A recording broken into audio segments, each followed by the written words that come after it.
Good morning, good morning, good morning, good morning. Yes, I know I am not over on Monday morning motivation. I am here on my own account this morning.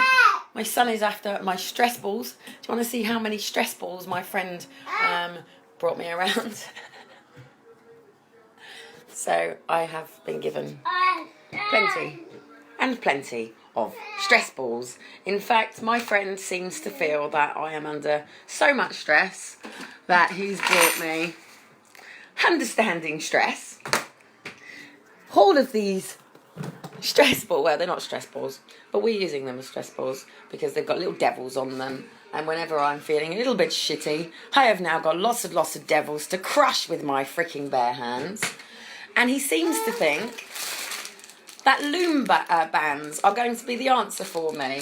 So I have goodness knows how many loom bands down here. And he seems to have me back focused on Home for Christmas. So we're going for sitting down on the park with my children, making loom bands and taking donations if anybody wants to be making some loom bands with me. And also I have been put on shitloads of vitamins. So yes, so it looks like people are looking after me. Amber usually keeps my friend Tony away from me, actually. We were actually born 3 days apart. We've known each other 41 years. Mind you, out the doors. I don't usually do lives with my kids up and about in the where they are because they take the opportunity to go through drawers and do things. But anyway, I've had an interesting morning this morning. So already, the moment we got up this morning, obviously... last week's gone, nothing we can do about it, can't change it. However, an opportunity has come forward from last week. I've already had 3 journalists on the phone this morning. Literally dead on 9 o'clock, my phone was going like a mental thing this morning. I've had a text message from the police officer who was the protesting officer for overseeing it, and I've basically now issued a complaint against the police for a whole week of harassment, me being placed on a section 17, also for the way that it was dealt with other people. And also, not only that, I want to use this as quite a big message tool, to be honest, and also I am getting message after message after message. I posted on Save the Family's crack book last night. They posted up something about people on drugs and alcohol and supporting people, and I decided to post because I had none of these issues to do with homelessness. I was there to get my credit score straight so I could go back into private rental. I didn't want to go on to benefits into social housing. I wanted to go back to owning my own property or renting my own property. Unfortunately, with places like that, there's only one place they'll take you, and that is literally on benefits in social housing. And I'm not saying that isn't, a great option for people, but for me it isn't. It's not my lifestyle. It never will be. It's not how I choose to live. And what I hate about these organisations is if you're outside that box, you're an alternative parent. So I am an alternative parent. But anyway, this morning I have had shitloads of messages coming through from people who've been to Save the Family, people who have had children taken, people who haven't had children taken.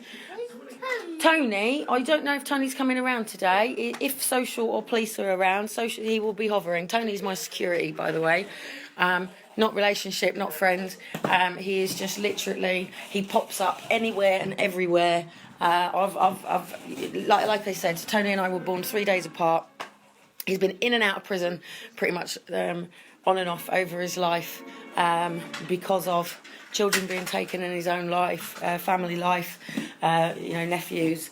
I don't really want to discuss his life, but when I was on the streets in London, he would pop up, keep an eye But because of all this stuff been going on, he's been around all this week just literally making sure that when I've been on the field, he hasn't been able to be close enough to be able to watch the kids. He did offer once people didn't, but I was a bit concerned about it because I'm very protective about me, Dean, and the two boys, and you know, being a family and all that sort of stuff, and I'm a bit funny about all of that. So, but he was obviously going to be there, prepared to watch my back when the people were going to be there to watch the kids and stuff like that. So, Elijah's got a bit used to having security around. I do believe I'm having security put in if this mother comes forward. Security put in the home, and the reason that I want to use this as an opportunity is because, as people know, one of the comments that I made that had my children taken was that I said, if I'll end up smashing the Xbox or killing the kids, right? And I said it in a laxical. We had a laugh and a joke about it, and there was no concerns about it. But obviously, this was then used a few hours later to come in and take my children. If I, as a citizen, walked over to my police station right now and said, you come anywhere near my house, there is a gun at my front door and I will shoot you, I would be absolutely rifed over by armed guards, and I would probably be in prison for a threat to kill. The reality is that our event that happened here in D-Day, that went on for a few days, we literally had 18 delegates there.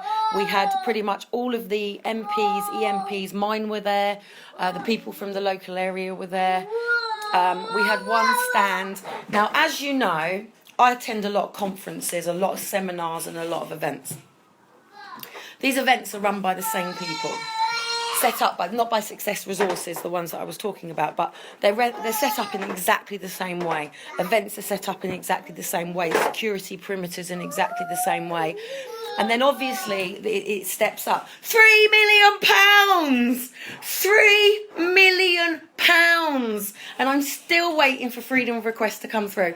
£3 million was spent here in Portsmouth. I want to find out where it's come from, that budget. I'm assuming it's going to have come from the Ministry of Defence. Can you not pull your brother's hair, please?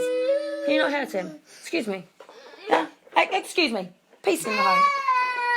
Yes, be nice. So £3 million was created on security. So, use this as a hypothesis, okay? £3 million was spent on security and perimetering the event. How much was spent on the community spirit and the event? The majority were volunteers. The majority of people who performed volunteered. The majority of the schools that came along and volunteered. The majority of the yellow security were volunteers. In fact, they put a very simple man, and I'm glad that they did. It was lovely. But they put a very simple man in charge of all of the radio things. I spoke to everybody. I perimetered that event for pretty much from the day they started going up, to the kick walls going in, to the sound system going in, to everything going in. There wasn't a trick that I didn't miss. I even managed to make sure that I knew if I had to, guys, I knew how I could get under the stage. I'd sussed it out. I'd gone around. Don't forget, one, I'm coming from an ex-army wife's point of view. Two, I'm coming from a girl who was raised by a father's point of view. So I'm coming from a martial art point of view. I'm coming from a psychology point of view. I'm coming from a political point of view. I'm coming from a spiritual point of view. I'm looking at this whole thing from all avenues. Look, people are fundraising to get to London for the 27th. You can scream and shout at walls as much as you like. Without the evidence, without these cases, without actually people sitting down and showing how you've been defamated, how you've been discriminated, how they have committed perjury against you, how they have created a miscarriage in justice story. I'm sorry, I'm still on roller skates. I find roller skating with my condition so much easier. We need that evidence. So anyway, last week has gone. There's nothing that we can do about it. However, I am moving forward with the fact that I had an opportunity as an individual to get my company back up and running again from prior to Aaron and Faith being taken. It was not a grandeur opportunity. It was a very, very reasonable, simple opportunity that anybody could have taken. Excuse me. Donald Trump is a businessman, always will be a businessman. Even if he is the head of America, he is still a businessman. To run our country takes being a business person. It takes to be an entrepreneur. A cellular, one-sided person who gets up to go to work to pay the bills that can only think about one subject, one heading, could never, ever, ever govern this entire country. The person who governs our entire country has to actually understand everything down to the transportation, the roads, what's going on in the roads, down to whether or not, the people, the individuals, their education, their medical, all of these things. And all of the things they're doing with the best intentions. And they genuinely are doing it from the best intentions. However, money creates greed. Money is not greed, but money can create greed. Greed in money, material things. It can also take for you. So take me this week, right? I've got 2 children right now. I have no nappies in this house right now. I have to literally this week pull off somehow, because I was hoping to run off the back of my event. I was hoping to be back in a situation where I was now literally standing back again as Kelly Cottam, the director of Step Up Britain. Not Crazy Kelly, well, I'm not crazy, but Crazy Kelly who's on a mission to expose, I wanted to take my position back. Had I done that, I would be in a very wealthy situation right now. So you literally, right now, I have a situation where I can't claim food bank. Don't forget, I've been illegally kicked off income support, legally placed onto universal credits. I'm happy to do this because I'm assessing it from the inside. I'm actually going to go over to the church this morning where I am going to let them know that I have no food bank vouchers, that I'm not entitled to food bank vouchers. Now, I'm going to have to come up with a solution because I genuinely don't have nappies, milk and all of the basics right now. And I've got until the 18th to bridge this gap, as do pretty much every single mother right now in this system. Can you not strangle your brother with my headphones, please? That would be great. Excuse me. We don't do this, do we? Be nice. Be nice. There you go, Shiloh. Be nice. Excuse me. Prime example, my kids are fighting right now. The way my son is stamping. Excuse me, don't do that.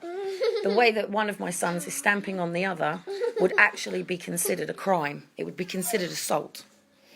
Obviously, they're children, so it's slightly different, but it is assault. I don't want to ramble because I don't want to be here for too long this morning. I'm here to clear my own head out. 2, to reprocess, rethink. And 3, obviously, I didn't get the opportunity to sit down with you all to plan and prepare for July. So that means I'm now going to have to bring it online, which makes it very, very difficult to talk about because there's a couple of things that I need to do that we've got to come up behind them and upside the head for, in order for this to do this. I have planned this in my own mind down to it being a complete and utter war. And I mean seriously going to war against these people. And I would be happy to lead that with the right soldiers, with the right army, with the right force. I would be quite happy to go to war. And I mean, when I say go to war, I would be quite happy to physically have to go to war with these people in order to bring this to an end. I would be happy to do that. I would be happy to be on the front line taking bullets, shots to my head, as they are speaking about bullets to the head, as our soldiers did back in 75 years ago. And not only 75 years ago, because I can tell you now that the war hasn't stopped.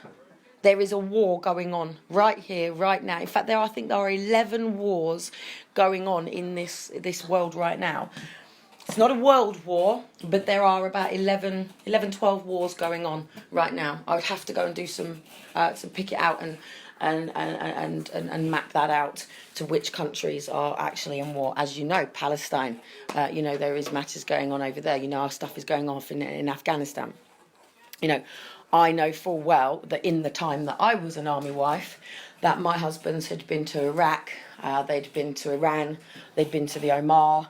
They'd been to, in fact, one of my friends had been to Afghanistan nearly 19 times.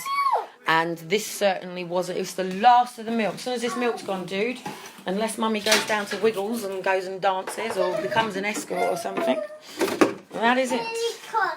Kelly Cotton, my son. Who's Kelly Cotton? Yeah. Who's Kelly Cotton? I'm just going to put you down a minute. This is a milk. So basically, I've been trolled massively this week, guys. Absolutely massively. I'm not going to put up and shame one of the people because she works hard. I do believe that the family went through false accusations. I do believe that the family have had a really, really, really hard time. And I don't believe that as much... get off my phone! I don't believe as much as I probably should post some of these things that I've been sent. That I don't believe that I should be part of that. I'm not here to judge people. I'm not here to judge people. I'm not here to judge people in any way, shape or form. The most honest and transparent people can be with me about my case, about their cases with me, the better. I can't help. And the reason that I can't help is because I don't have any authority to come in on your cases. I don't work for a court. I don't work for a solicitor's company. I don't work for a council. I don't work for any particular agency. I could do, and I could wrap things up to do so, but officially I'm on maternity leave. Officially I have every right to be at home with these two beautiful boys, raising my two boys, focusing on being a mother. But I have to work, I have to provide for my children. Dad is out there literally trying to get his career back. Yes, he could take a job. Yes, he could go and work in a normal, £1,500 a month. But he's got one shot as well within his own career to get that back. Had we worked together this week, it could have been absolutely brilliant because we both needed a rig. So anyway, that's been and gone. However, there is a tail end of it. I have all of the media's emails, addresses, numbers. I've had people already calling me, wanting to understand more about what's going on, bigger picture. And what I'm basically doing is bringing this down to one fact, truth, that cannot be denied, cannot be refuted. Do you know, everything they asked for I haven't got. Do you want some splendid mixed seeds? Would you like some seeds? Hey, I'm far from the only one in this situation right now. So, if you want to point your fingers at anybody, this really is a situation where there is matters in this system that is causing me massive problems. Seriously, if you don't think that this council, this country, don't give me shit, look what happened to the woman in America, right, in 2008. And she was a senator. This is America I'm talking about. She was a senator. She was a senator speaking out. This is a woman who is protected, who has money, who worked for government, and she spoke out about CPS. She brought truth. Milk. She brought truth. Fact, that really is the last of the milk, darling. You're going to have to have water. She brought truth, facts, everything. She brought the statistics, everything. What happened to her and her husband? They were murdered. They were cold stone murdered. As has pretty much everybody who has talked about this situation. So, people do not want to hear right now that babies are being cut to pieces, and they are, for organs, for transportation, for transports, what do you call it? Transports. When you have heart transplants. So basically, in the medical world, so this is another area. In the medical world, there is a lot of fraud. There is a lot of corruption. There is a lot of people that will pay a lot of money to save people's lives. What you've got to remember is there is a top, middle, and bottom. If I wanted a heart, I have to go to the NHS. If somebody else in the top wanted a heart, they can pay as much as they like for it. Crackheads, smackheads, homelessness, people on benefits, all of that sort of stuff is... They don't care. They don't care. There is no compassion. There is no understanding. If there was, here in Portsmouth, just to have a prime example, our local councillor lives on one side of the road. Our local homelessness sits on the other. I often see our local councillor walking home. He doesn't know any of them by name. He walks straight past. In fact, he actually crosses the road 2 cars prior to where he would join, where the homelessness would be sat, in order to cross into his flat. Now, if I was our local councillor, I would not pass or go into my flat without going and at least speaking and making sure they have a really safe night and that they're good and everything's cool. And I would have probably spoken to the police that day to say, well, I've been out for a walk and there seems to be, 20 or 30 people out on the streets today. Can we make sure that there's enough food banks in tonight, enough people got blankets? Do you know what I mean? And this is why I don't like this system, because we're coming from an old way of doing things. We're coming from an old elite school of way of doing things, what university you went through, what positions you went in. Now it's time for the underdog. Now anybody can be anybody, and it's always been that way. But now anybody has an opportunity to be anything that they want to be. You want to be the Prime Minister of this country, you could be the Prime Minister of this country. You want it to be an MP, you can be an MP. You want to be a police officer, you can be a police officer. You want to be a barrister, solicitor, any of these jobs, you can. It used to be for the elite. It used to be for the well-groomed. It used to be for, the lords, sons and daughters who would become lawyers and barristers. Now, the crackheads, smackheads down the road can come and be a barrister and solicitor. And that's what Step Up was about. It was about bringing that level of equality. Are we having wee-wees and stuff without... Oh, God, seriously. This situation's going to get quite challenging today. But I love it. I have something that I need to work on, something that I need to change. It's not an outsider thing. I'm not going to change my outside situation without changing something in here. I'm not here to say, hey, I'm perfect, I've got everything right, and listen to me because I know what I'm doing. I'm here to say I completely screwed my fucking life up and take my mess and turn it into a message so you can not fuck up in the way that I did. Or if you are fucking up the way that I did, that you can turn it around quite quickly. And I accept that because of what happened to me as a child, because of the amount of rejection that I went through, I'm just clear. Seriously, the choice of children. Because of the amount of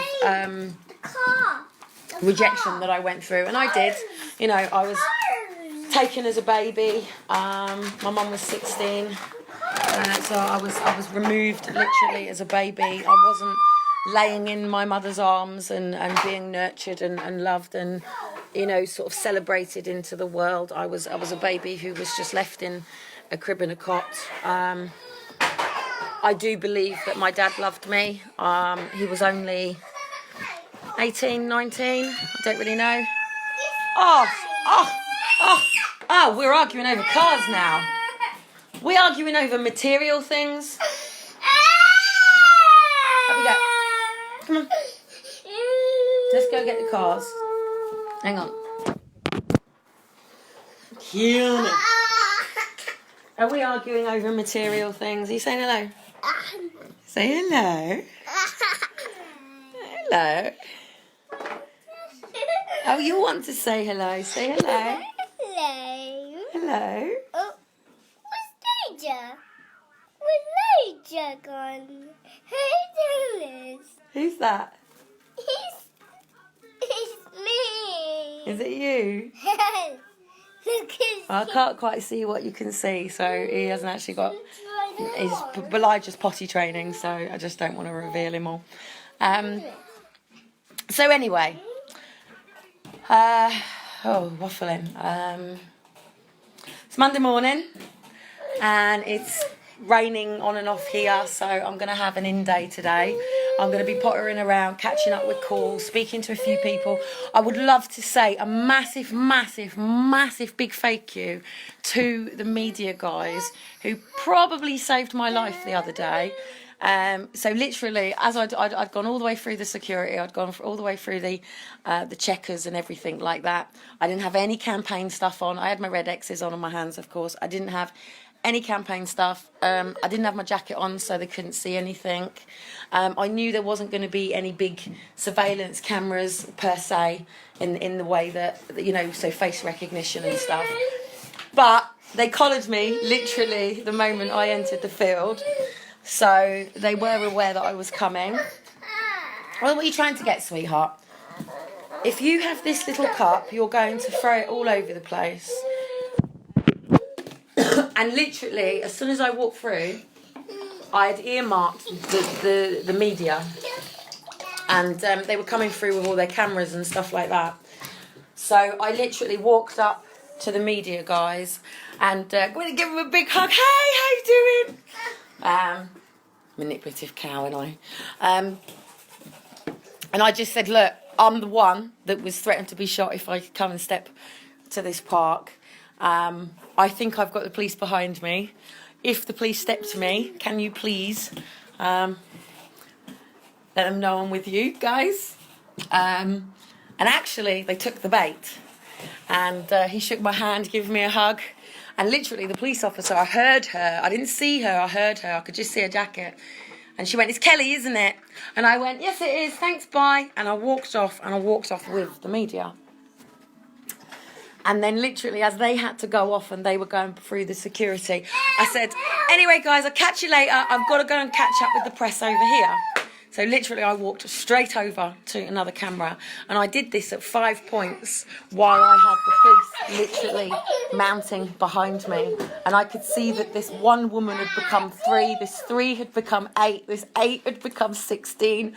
And as I'm walking, I can see that I have got an army of police officers literally walking behind me.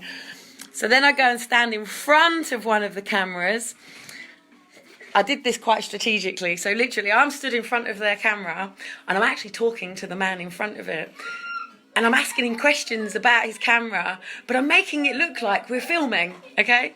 So to the police, they look like we're filming. So anyway, all of a sudden, I quickly grab another person with a camera and the police vacate. What's the matter, sweetheart?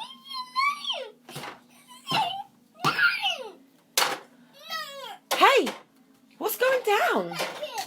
What's going down? Why? Why do you want to smack the trucks? Hey, what are you doing? What's the trucks done to you? What? I'm picking that trucks up. Oh, I know, but why would you want to smack the trucks? You'll just end up with a sore hand and a broken truck. Hey, dude. Oh my goodness. Excuse me. Whoa. Whoa. Well, then you can tidy them up later because I'm not your slave. It's not you. No, I'm not your slave. Yeah. Thank you. So anyway, that's then pushed the police back. They left me alone. But they did follow and watch me all day. I have noticed that I have got a bit of an issue with the police and I need to deal with it because the other day, just to add to it, I went down just for normal chill out chat network. I network 24/7, guys. I talk about this stuff 24/7. It doesn't matter whether it's a little old woman or, you know, kids on the street. I talk to anybody and everybody about what's going on. Have you just taken that tractor from him?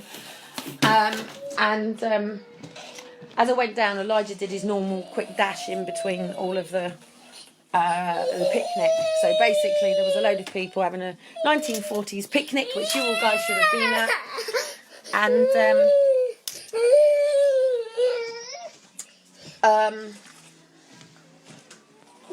Elijah decided to just do a multi-dash, like literally zoom, zoom, zoom, to the point that I couldn't actually see him, even though he had his jacket on. And I had to leave the double buggy and carry Shiloh, because obviously I couldn't leave Shiloh. So I had Shiloh on my shoulders, and I was literally just letting Elijah just sort of find where he wanted to be. But then he decided to leave that particular part of the park and go off down the back, and it was getting further and further away from the buggy. And all of a sudden I got two police officers heading towards me, a child running off, and I shout, Elijah, stop, and he doesn't listen. So all of a sudden, I've got Elijah, I've got Shiloh, so I've got Shiloh on my shoulders and I'm holding on to Elijah, explaining to Elijah why he can't run. And one of the police officers come over and grabs my son. I go, excuse me, he has EDS, put him down. He was going, I'm only trying to help. I was like, excuse me. No. I said, unless you're aware of who I am, what I stand for and what I'm about, get your hands off my son. I will explain, but I suggest you don't trigger me off right now. So anyway, he let go of Elijah. He said, it's Kelly, isn't it? I said, yeah. He said, I'm only trying to help you, Kelly. So I said, it's fine. I'm sorry, but you cannot hold my son. He said, would you like us to go and get the buggy?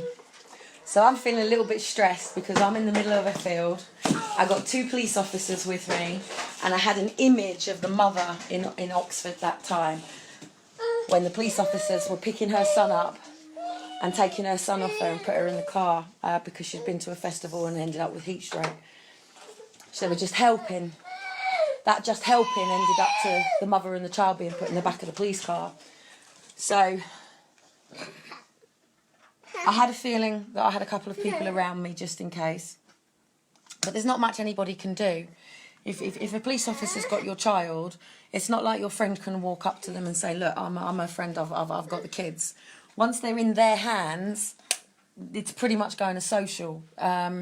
Even your own mums, dads, nans, granddads, uncles, aunts, all have to be cleared in order to take the children, and this is causing massive problems.